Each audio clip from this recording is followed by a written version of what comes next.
18 ଦିନରେ 5,703 ଜଣଙ୍କ ବିରୋଧରେ ଜାମିନ ବିହୀନ ଗିରଫ ପରୱାନା, 520 ଗିରଫ।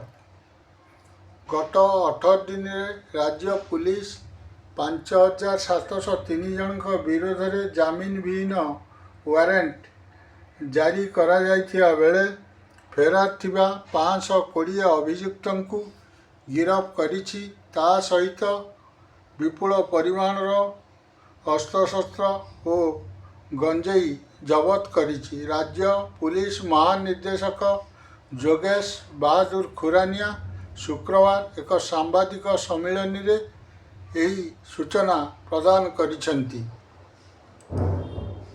ଡିଜିପି କହିଛନ୍ତି, ମେ 12 ତାରିଖରୁ ରାଜ୍ୟର ସମସ୍ତ ପୁଲିସ ରେଞ୍ଜ ଅନ୍ତର୍ଗତ ଜିଲ୍ଲା ଏସ୍ପି ଏବଂ ପୁଲିସ କମିଶନର ଭୁବନେଶ୍ୱର କଟକଙ୍କ ନେତୃତ୍ୱରେ ସ୍ପେଶାଲ ଡ୍ରାଇଭ୍ ଅଭିଯାନ ଜାରି ରହିଛି। ବିଗତ 18 ଦିନ ମଧ୍ୟରେ ଅପରାଧ ଏବଂ ଅପରାଧୀଙ୍କ ବିରୁଦ୍ଧରେ ପୁଲିସ ପକ୍ଷରୁ ଦୃଢ଼ କାର୍ଯ୍ୟାନୁଷ୍ଠାନ ଗ୍ରହଣ କରାଯାଇଛି।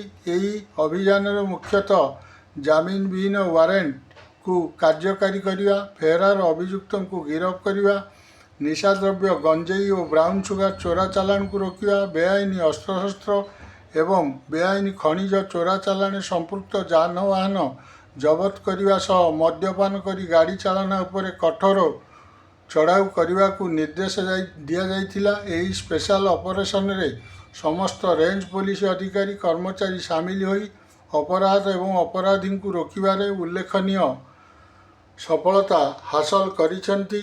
ଏହି 18 ଦିନ ମଧ୍ୟରେ ସାରା ରାଜ୍ୟରୁ 5,703 ଜଣ ବ୍ୟକ୍ତିଙ୍କ ବିରୁଦ୍ଧରେ NBW କାର୍ଯ୍ୟକାରୀ କରାଯାଇଛି।